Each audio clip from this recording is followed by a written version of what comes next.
It seriously does not get much better than this.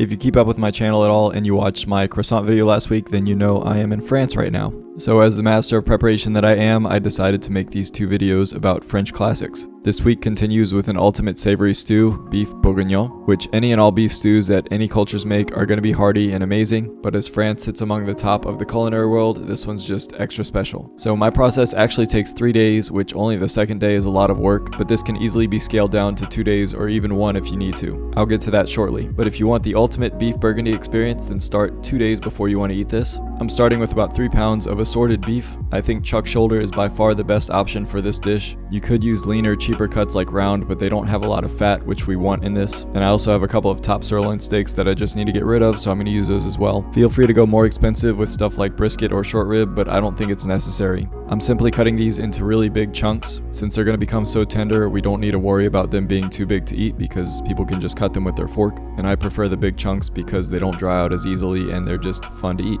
Set those aside and we can prepare our vegetables for the marinade. I just have 1 carrot that I washed and peeled and chopped up. In hindsight, I wish I had used 2 or 3, so I would use more. But I'm also really roughly dicing a large yellow onion. I'm adding those into a bowl, which I'm then adding some fresh stems of Italian parsley and a few bay leaves, a few sprigs of thyme, and then I'm grating in 1 large garlic clove. Then I'm topping with my chopped beef chunks. And now we have our title ingredient, which is some red wine. Of course, you're supposed to use red wine from the Burgundy region in France, but I just don't feel like spending the money for that, and I think any old red wine from the grocery store is gonna work. Maybe it's just that my palate is too immature, but I never notice when I'm cooking with wine the differences between them. I would use about a whole bottle here, but I had like 2/3 left of this bottle, so I just used that. I'm just adding a pinch of salt here as well so I can start to internally season the beef. Mix all that together and cover it with plastic wrap, and we're gonna refrigerate that overnight. You can absolutely skip this step and just start with searing the beef, but I find that it adds so much in the flavor and texture departments that I just can't skip it. Where did you find that? What? You said you found that it enhanced the flavor and texture. Where? What do you mean you found it? What are you talking about? What are you talking about? Just watch how you speak to other people.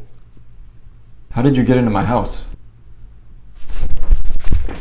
But that's it. On day 2, I'm going to start by taking this bowl out and straining it into another bowl. You can keep all the solids to cook later, but save all that red wine and juice underneath. You're also going to want to take some paper towels and dry off the beef chunks so that we can sear them. In the meantime, I'm taking about 3/4 of a pound of bacon that I chopped up and put into a room temperature pan. I heat that over medium and just stir occasionally until all the fat starts to render out. And then I'll also have crispy bacon bits, which will level up the dish later. Once you've achieved enough fat rendering, you can remove all the bacon bits and keep the fat in there because that's what we're going to use to sear our beef. First, I'm going to take those dried beef chunks and season them on the outside with some salt and pepper. And then I like to dust a little bit of all-purpose flour on top. They don't need to be like thickly coated like you would with fried chicken. Just working a little bit into the surface is going to give them better browning when we sear, and it's also going to thicken up the sauce. So in a couple of batches, I'm going to heat these beef pieces on high. Just turn them every couple of minutes just to get browning on all sides. This Maillard reaction is something you don't want to pass up because it's going to impart flavor into the beef and also into the pan as fond. And actually, once I was searing my second batch of beef, everything started to burn. It's not good when you burn fond because you can't use it anymore and it can ruin your dish. I was a little stubborn though, and I wanted to save it, so I just took all my beef out and added some veggies in that I chopped. Bad idea. The water from the vegetables was not enough to lift this fond off the bottom, and it was definitely burnt. So I've had to do this step before, and it's definitely worth it so that you don't ruin your dish after all the work that you put in. I'm going to reserve those veggies because they're not ruined yet, but I'm just going to heat this pot on high and then add some hot water to start deglazing it, so to speak. Using a wooden spoon, I just want to scrape all this fond off the bottom and keep adding water as you need to. Clean all that out and you want to start back over. Once you get that fond to be bitter and coffee smelling, then you know you went too far and you need to do what I'm doing here. So with my clean pot, I'm going to go back in with my reserved veggies, which that's another 2 carrots and another half of a yellow onion. Again, I'd use more of the carrots especially, so use what I'm using in the description. Alright, once you've stirred those around for a few minutes and they start to soften and the onions become translucent, you can deglaze with some cognac, or I'm using brandy because that's much cheaper. Or you could use white wine or even water, and I know those aren't traditional, but they work. Just scrape up any unburnt fond on the bottom, and then we can add in all that strained red wine from the marinade, along with that waterlogged carrot and onion from the marinade as well. We can still eat those. I'm now going to add back in my beef and then the bacon bits as well, and then just enough beef stock to cover everything. I just opt to add water and some beef bouillon cubes, and then you're just going to bring everything to a boil and lower to a simmer. I'm also going to add in some more fresh thyme here because I have more in the pack that I bought for the marinade. I'm adding a few whole peeled garlic cloves here as well because I didn't feel like chopping them earlier. Throw this into your oven at 275 degrees Fahrenheit where it will cook and braise. This process takes 2 to 3 hours usually. You just want to check it periodically and pull it out and check the beef tenderness with a fork. In my opinion, you're not looking for it to completely fall apart, but you definitely want it to be shreddable with a fork if you press enough. You can see my first check at about 2 hours, the beef is not tender enough, so I put it back in, whereas this time it's almost 3 hours and it's much more pliable here.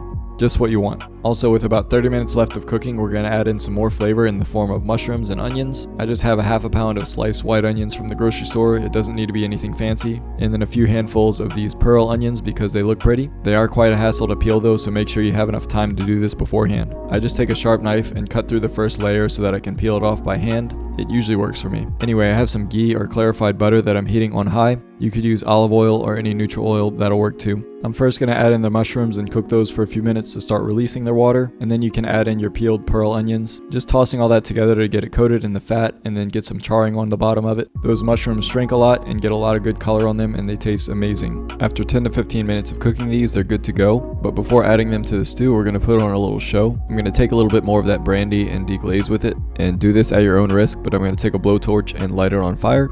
Super pretty, and it imparts a little bit more flavor from that fond. Now I'm just going to add all this into the stew. They'll soften up a bit more and absorb the flavors in the braise as it finishes. So once the braise is done, again about 3 hours for me, I'm taking it out, and then I'm using one of these nifty spiders to pull out all the solids, because while all that braising liquid is amazing, it's a bit too thin and not concentrated enough. So I'm going to heat it on high and bring it to a really hard boil for several minutes to get it really reduced. I'm talking like you want this to be 30% of what it originally was. I think I let mine boil for like 12 minutes to get it where I wanted it to be, but you can see how thick and syrupy it's become, and the flavor is so deep, and it's now the perfect consistency to coat all our solids and make the perfect stew. So I'm going to add everything back in and stir it around a bit, and if you want to, you can stop here, but I think one more step to make this taste absolutely amazing is to let this chill and then put it in the refrigerator overnight. For one, it's going to solidify the fat and float it to the top so you can remove it and make for a cleaner stew. And two, the flavors in this are just going to marry so much better. But again, if you're impatient and you just want to eat this now, it's going to taste amazing anyway. But if you do refrigerate this like me, all you have to do on eating day is just put this in the oven like an hour before eating at about 350 degrees Fahrenheit. Just monitor it and take it out when it's warm enough for you to eat. And again, you could just eat this by itself, but why not pair it with some pomme puree, which I think in France is just called puree. It's basically mashed potatoes with a little extra work. So I'm peeling a couple of pounds of Yukon Gold potatoes, and make sure to use the peeler to gouge out any of these brown bits that you see. We want to keep this pure. Keep them in a pot of water and then just chop them into smallish chunks so that they cook faster.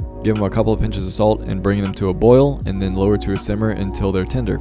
Maybe somewhere from like 20 to 30 minutes. Just check them with either a fork or a paring knife, and if they fall off without needing too much help, you're good to go. So I'll strain the water out and add these to a bowl, and then add a mesh strainer over the top of my pot. And you could probably work these in from just being in their chunk state, but I'm going to pass them through a potato ricer first. It'll make things a bit easier. So I'll just rice them into the strainer and then use a rubber spatula to press them through. It'll take some elbow grease and some time, but the final texture will be well worth it. Just make sure to scrape off the bottom of the strainer as well, and once you have your puree in the pot, you can add in your warmed butter and cream.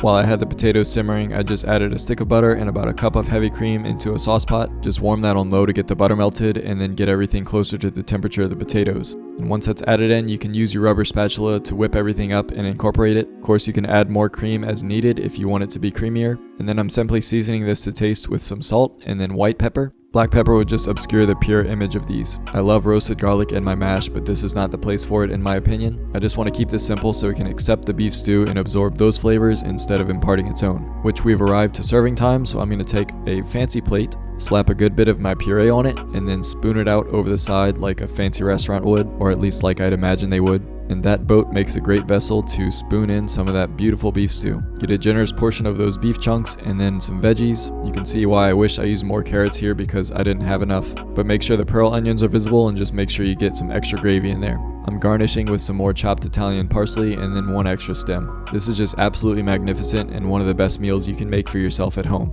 It's super time consuming and a good bit of work, but it's really mostly unattended. If you watched my croissant video last week, that one is a lot more involved than this is. But I made these around the same time, so I'm serving this with a croissant as well, even though that's not traditional. But I don't know. I don't have anything else to tell you besides what I'm going to say for the taste test.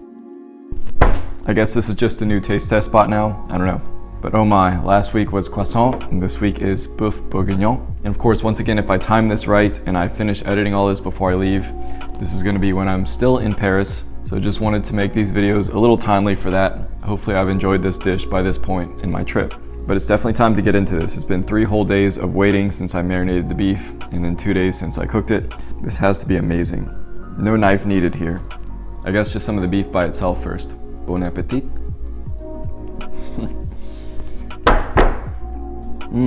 Better than any beef stew or pot roast or anything like that I've ever had in my life. The attention to detail here does make a huge difference. Any slow cooked beef like this is going to be great as long as you don't overcook it, but the extra steps of marinating this and then combining it with the ingredients that we did, sauteing the mushrooms and the pearl onions on the side and then adding those in, this is just a great and incredible dish. Let me try to get everything in one bite now. Okay, this is the winner here.